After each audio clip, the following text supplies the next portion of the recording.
जादूगर जादूगर आएगा, किसी को समझ नहीं आएगा। ओ मर्जीना नाच हसीना, मुश्किल कर दे सबका जीना। नहीं तो जादूगर जादूगर आएगा, किसी को समझ नहीं आएगा। मित्रों, मैं शिवचरण सिंह कोई जादूगर नहीं हूं, लेकिन इन दिनों जादूगरी और जादूगरों की बात हो रही है और इन जादूगरी करने वाले जादूगरों को एक नया जो नोमेनक्लेचर मिला हुआ है मेंटलिस्ट होने का, उसकी आड़ में वे अपनी कुछ ऐसी हदें पार कर रहे हैं और विशेष करके मीडिया के कुछ लोग जो है उन हदों को तय कर दे रहे हैं जहां वे अपने बड़बोलेपन के कारण ये नहीं समझ पा रहे हैं कि जैसे एक सियार या भेड़ या भेड़िया वो अपने आप को कहीं ना कहीं शेर से अधिक बलवान और चालाक समझता है। शेर के सामने पड़ जाने पर उसकी हेकड़ी बंद हो जाती है, लेकिन पीठ पीछे वो अपनी शेखिया बघाड़ता रहता है। कुछ इसी प्रकार की बातें हो रही हैं इन दिनों, विशेष करके मेन स्ट्रीम मीडिया के कुछ ऐसे चैनलों के माध्यम से जो तथाकथित कुछ जादूगरों को, जिन्हें जो अपने आप को मेंटलिस्ट कहते हैं, उनमें कुछ लोग तो बड़े ही, मैं कहूं कि सच्चाई के साथ कहते हैं कि देखिए ये हमारे क्षेत्र की बड़ी बातें हैं। लेकिन कुछ लोगों का दावा होता है कि वे चूंकि एक हॉल में बैठे 500, 1000, 2000, 5000, 10,000 या किसी बड़े स्टेडियम में इस तरह की करतब दिखाते हुए लगभग कई हजार लोगों के आंखों के ऊपर पर्दा डाल करके कुछ ट्रिक्स दिखा जाते हैं, तो उन्हें लगता है कि वे अब सारी दुनिया को अपनी मुट्ठी में बंद करके और they will just move their magic wand and make the people believe what they say is only true. वे जानते हैं कि वे क्या कर रहे हैं। बातें विशेष करके वहां से शुरू होती है जब महाराष्ट्र का कोई, जिसको हम कह सकते हैं बड़ा ही मक्कार किस्म की एक संस्था है, वो क्या उन्मूलन करके एक संस्था है, अब वही जाने कि वो किस चीज का उन्मूलन करना चाहते हैं। बेसिकली हम उस व्यक्ति पर हम इतना नहीं आ सकते या नहीं आना चाहिए, क्योंकि वे तो पेड एजेंडा के तहत, जैसे कहते हैं ना कि ये पेड न्यूज है, ये स्पॉन्सर्ड चैनल्स हैं, ठीक उसी प्रकार से हम उन पे उतना प्रश्न ना करें, क्योंकि ये तो उनका काम है। वो उनको एक असाइनमेंट मिला हुआ है। They are working under an international assignment of defiling whatever is going in favour of Hindu Rashtra. जब जब हमारी राष्ट्रीय चेतनाएं करवट लेती हैं और वो करवट जो है वो कहीं ना कहीं एक बहुत ही मुखर स्वर धारण कर लेती हैं, तो ऐसी शक्तियां जो स्पॉन्सर्ड हैं, जिन्हें इसी काम के लिए भारत में लगाया गया है, वे वही काम करती हैं और वो करेंगे भी, क्योंकि ये जो वामपंथ का जो इकोसिस्टम है, जो उनका जो एक मेटल जो एंजॉय करते हो यहाँ पर, वो यही है कि जब जब उन्हें मौका मिलेगा एक ऐसे विवाद को खड़ा कर देंगे, एक ऐसे विमर्श को खड़ा कर देंगे जहां उनके अनुसार तो उनका फायदा हो रहा है, लेकिन आज का जो बदला हुआ परिदृश्य है उसमें वो बूमरैंग कर जाता है। यानी आप बम मारते हैं ये सोच करके कि जो उस दीवार के पीछे रहने वाले लोग हैं वो दीवार को फोड़ करके वो उनको क्षति पहुंचाएगी, लेकिन होता इसका उल्टा है। बम जो है उछल करके दीवार से वापस फोड़ने वाले के पास चला जाता है, बूमरैंग कर जाता है, और जिस प्रकार की भी क्षति पहुंचनी होती है वो उन्हें पहुंचती है। लेकिन ऐसा नहीं है कि बम फेंकने वाले ने अपनी योजना में थोड़ी भी सफलता प्राप्त न की हो। बम फेंकने वाले ने बम फेंक दिया, किसी तथाकथित उन्मूलन समिति वाले ने प्रश्न कर दिया कि धीरेन्द्र कृष्ण शास्त्री जो है वे समाज में एक तरह से कहें कि अंधविश्वास फैलाते हैं लोगों के अंदर, वो चलिए ठीक है, आपने ऐसा कहा। उसके बाद मीडिया जो है, मीडिया का मतलब होता है भेड़िया धसान। वो मीडिया में काम करने वाले लोगों से बेहतर कोई नहीं बता सकता कि मीडिया किस तरह से फंक्शन करती है। मीडिया में काम करने वाले लोगों के अंदर किसी भी प्रकार से आप विवेक से काम लेने की बात सोच ले कि वो ऐसा करेंगे, ऐसा हो नहीं सकता, ये असंभव सा कार्य है। उनका एकमात्र उद्देश्य होता है कि जो दिखता है और जिस तरह से लोग देख करके हमें खरीदेंगे वो बिकता है, ऐसे कुछ नीति के तहत चलते हुए वे केवल और केवल पॉपुलर मिथ, पॉपुलर कॉन्सेप्शन को फीड करते हैं। तो अभी जो कुछ भी चल रहा है मीडिया में, विशेष करके आचार्य धीरेन्द्र कृष्ण शास्त्री ने जो अपने यहाँ एक जो कार्यक्रम कर रखा था, या जो कार्यक्रम वो बहुत दिनों से चला रहे हैं, ईसाई मिशनरियों के माध्यम से भोले भाले दलित, भोले भाले जब मैं कहता हूं तो मेरा मतलब होता है कि ग्लाइबल पीपल,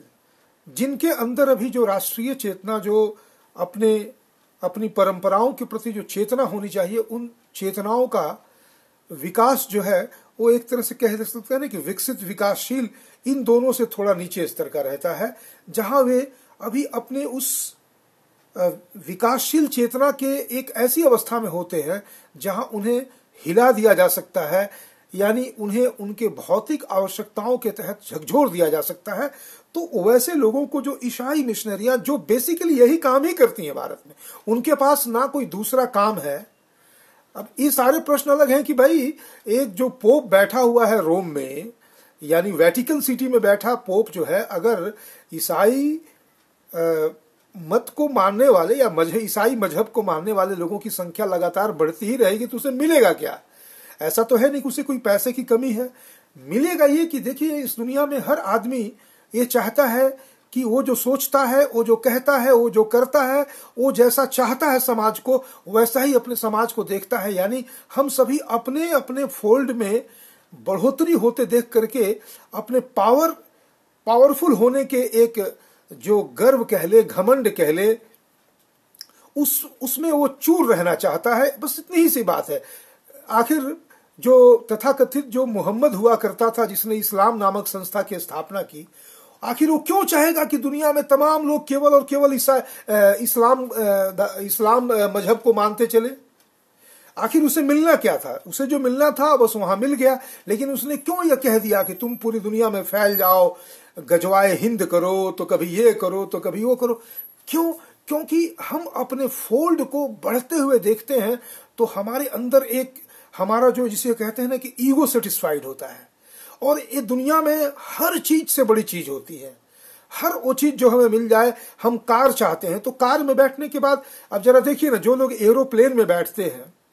जब शुरू में बैठने की इच्छा रही होगी और जब वो अफोर्ड नहीं कर पाते होंगे, तब उन्हें जितना अच्छा लगता होगा इस बात को सोच कर कि एरोप्लेन पे बैठना कितना अच्छा है, आज जब वो नियमित रूप से बैठते होंगे तो उन्हें ठीक उसी प्रकार से महसूस होता होगा जैसे कोई मोटरसाइकिल पर ड्राइव कर रहा हो, जो कार में बैठ रहा हो, या फिर ये कह सकते हैं कि कोई सार्वजनिक बस में चल रहा हो। लेकिन जब हम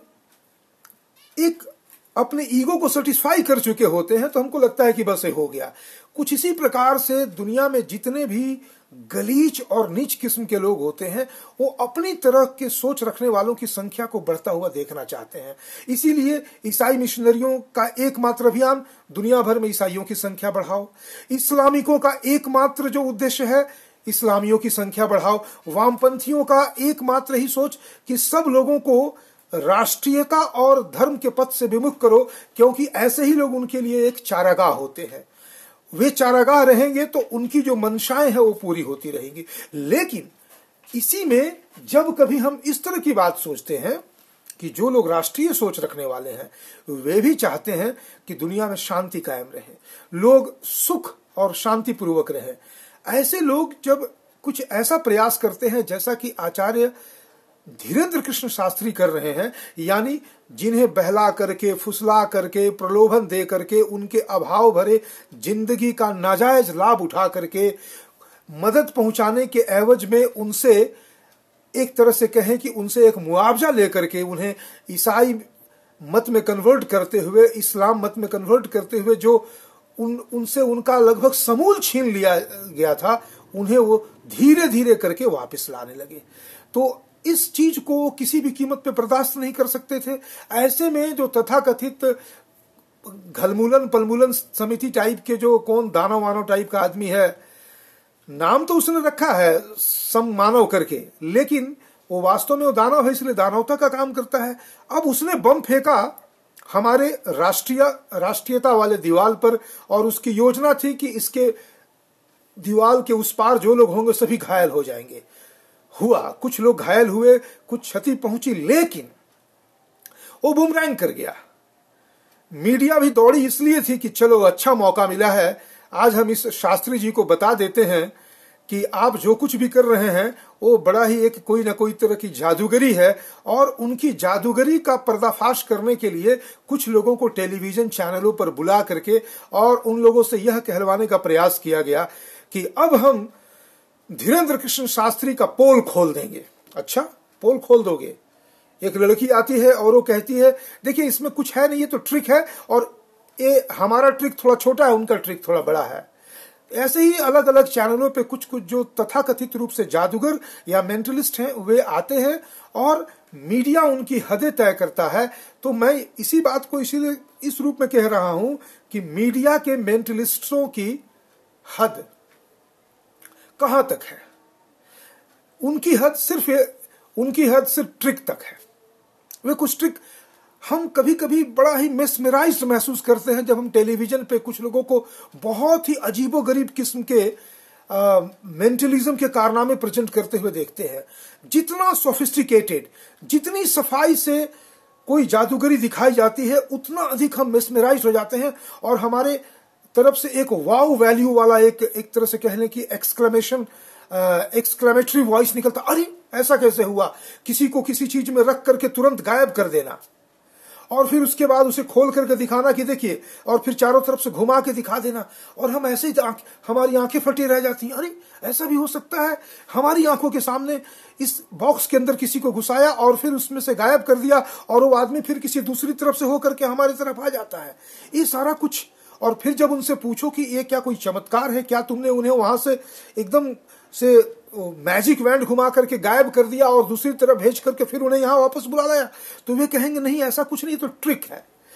बेसिकली ट्रिक है। और एक एक जो ट्रिक है उन सब ट्रिक को का पर्दाफाश किया जा सकता। चूंकि ये काम मनोरंजन के लिए लोग करते हैं, इसीलिए हम अगर इनके पीछे पड़ जाते हैं तो फिर लोगों का मनोरंजन और इनकी आजीविका दोनों पर एक तरह से कहने की एक तरह का प्रहार होगा, जो करना नहीं चाहिए। उदाहरण के लिए कोई संख्या बुलवा करके और फिर फाइनली जो है उसका एक निचोड़ या निष्कर्ष निकाल देना, अलग अलग पैक ऑफ कार्ड में से किसी ऐसे कार्ड को ही निकाल देना जो कार्ड उस व्यक्ति ने चुना था। फिर अगर वो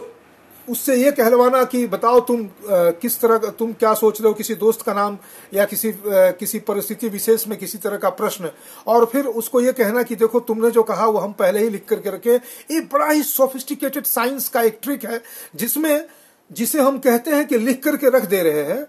वो बेसिकली जिस समय वो बताता है उस समय लिखा जाता है, और वो जो सामने एक चीज है वो सारा कुछ बहुत, आज तो हम डिजिटल दुनिया में जी रहे हैं और ऐसे ऐसे गैजेट्स हैं कि, और कोई भी जादूगर अकेले आइसोलेशन में काम नहीं करता है, उसकी एक पूरी टीम होती है और उस टीम से वो अलग अलग किस्म के कार्यक्रम करवाता है। और फिर टीम एफर्ट से आप जब तक मंच पे बैठ करके आप कहते हैं हाँ आप अपने मन में कोई बात सोचिए, मैं आपके दिमाग, और फिर वो एक नाटक चलता है कि मैं आपके दिमाग को पढ़ रहा हूं या पढ़ रही हूं, और उसके बाद कहता है कि देखिए आप, मैंने आपके दिमाग को पढ़ लिया है और आपने जो कुछ भी कहा या ये किया है वो मैंने फला जगह लिख करके रख दिया है, और ये मैं उसको बंद करके रख देता हूं या रख देती हूं। अब आप बताइए क्या लिखा है आपने, आप क्या सोच रहे थे? और वो व्यक्ति कहता है कि मैं किसी शहर के बारे में सोच रहा था, और शहर का नाम बता देता है। और तब वो व्यक्ति उस पट्टिका को उठा करके उसे दिखाता है और कहता है कि देखिए मैंने आपके मन को पढ़ करके आपके मेंटल ब्लैक बोर्ड पे जो लिखा था उसे मैंने यहां लिख दिया। बेसिकली होता यह है कि जब वो व्यक्ति कहता है कि मैं ये सोच रहा था, ठीक उसी वक्त वो जो बैकग्राउंड में जो टीम मेंबर्स होते हैं वे उस बात को लिख देते हैं। हमारा इससे किसी तरह का ना झगड़ा है, ना विरोध है, और ना ही हम इसमें किसी तरह से उनको इस चीज का पर्दाफाश करके कोई प्रहार करना चाहते हैं। जैसे कोई व्यक्ति कहता हो कि डिक्शनरी लो, इसमें से कोई एक शब्द देखो और उसे उस डिक्शनरी के पीछे रखे एक कागज में लिख करके और फिर उस कागज को तुम अपने पास रख लो और हम ये बता देंगे तुमने क्या देखा था, एग्जैक्ट वही निकाल देंगे या हम कहीं और लिख देंगे। इन सबों में बहुत ही सोफिस्टिकेटेड किस्म के साइंटिफिक गैजेट्स के माध्यम से किए जाते हैं और सोफिस्टिकेशन का लेवल यह होता है कि जितनी ऊंचाई की जादूगरी उतना अधिक उसमें खर्चा, उतना अधिक उसमें सोफिस्टिकेशन। लेकिन ये सब एक आर्ट फॉर्म के रूप में, एक मनोरंजन के रूप में अगर कोई करता हो तो उसका स्वागत ही नहीं है, बल्कि हम उससे एक तरह से कह लें कि उसे देख करके हम मनोरंजित ही नहीं होते, बल्कि हम खुश होते हैं कि चलो भाई ये अपना काम कर रहा है और हम कुछ समय के लिए समझ नहीं पाने की स्थिति में हम उस वाव फैक्टर के साथ कहते हैं अरे ये कैसे कर दिया, ये बहुत जरूरी है। लेकिन जब वही व्यक्ति आकर के ये कहता है कि हिंदू धर्म को लेकर के राष्ट्रीय कर्तव्यों का निर्वहन करने वाला व्यक्ति जादूगरी करके लोगों को गुमराह कर रहा है और हम उसकी पोल पट्टी खोल देंगे, तो उसे यह भी मालूम होना चाहिए कि जिस स्तर की बातें तुम कर रहे हो वे तो सिर्फ और सिर्फ साइंस है, ट्रिक है। यानी मीडिया के मेंटलिस्टों की जो हद है वो ट्रिक तक जाकर के खत्म हो जाती है। लेकिन जिस तरह से जहां से सिद्धियों की दुनिया शुरू होती है, यद्यपि हमारे समाज में सिद्धियों को एक हद तक कहें तो हम इसको डिस्करेज करते हैं, क्योंकि इनसे हम फिर लेकिन डिस्करेज करते हैं। लेकिन अगर कोई शौकीन हो, कोई तांत्रिक बनना चाहता हो, कोई यांत्रिक बनना चाहता हो, कोई मांत्रिक बनना चाहता हो या कोई और तरह से सिद्धियां प्राप्त करके अपने मन के अंदर की जिज्ञासाओं को शांत करना चाहता हो, तो उसके लिए किसी तरह का कोई प्रतिबंध भी नहीं है। लेकिन कोई अगर वहीं पे ये कह दे कि नहीं भाई तुम जो कर रहे हो वो भी उसी तरह का ट्रिक है, थोड़ा सा हमारे ट्रिक से एक कदम आगे का ट्रिक है, जो ट्रिक हम करते हैं साइंटिफिक, केमिकल, फिजिकल इत्यादि गैजेट्स को मिला करके, तो यहां आकर के उसकी क्षुद्रता और मीडिया के मेंटलिस्टों की हद पर ना सिर्फ हंसी आती है, बल्कि कभी कभी ये लगता है कि ये लोग उसी वामपंथ के, उसी ईसाई क्रिश्चियन मिशनरियों वाले एक जो अराष्ट्रीय शक्तियों के अंदर कुछ पैसों के लिए, कुछ नाम के भूख को और अधिक बढ़ाने के लिए उनका औजार, उनका हथियार या उनके माध्यम बन जाते हैं, तो फिर लगता है कि उनके बारे में जरूर कुछ बातें करनी चाहिए। मैं सिद्धियों के विषय में कोई बातचीत नहीं करूंगा क्योंकि वो मेरा फील्ड नहीं। मैं सिर्फ इतना जानता हूं, परंपरा से जानता हूं, हम भारतीय हैं और भारतीय परंपरा में सिद्धि साधनाओं का एक बहुत बड़ा स्थान है, एक महती स्थान है। कई लोग इसे स्वतः प्राप्त कर लेते हैं या सहज रूप में प्राप्त कर लेते हैं, कुछ लोग इसके लिए प्रयत्न भी करते हैं। तो आचार्य धीरेन्द्र कृष्ण शास्त्री ने जिस किसी भी माध्यम से इसे प्राप्त किया हो, उसे सिर्फ अराष्ट्रीय तत्वों के बहकावे में आकर के, दबाव में आकर के, या यूं कह लें कि उनके उद्देश्यों की पूर्ति के तहत अगर कुछ तथाकथित जादूगर जो अपनी जादूगरी मेंटलिस्ट होकर के करते रहते हैं, उनके माध्यम से ऐसा होगा तो उनका पर्दाफाश भी लाजमी है। और वही मैं करने का प्रयास कर रहा हूं। और इसमें जो समाज विशेष के लिए संदेश है कि हम ऐसे लोगों को पहचानें और फिर उनका पर्दाफाश करें, क्योंकि इनकी एक हदें हैं। मीडिया के मेंटलिस्टों की हद ट्रिक तक जाकर के खत्म हो जाती। धन्यवाद मित्रों।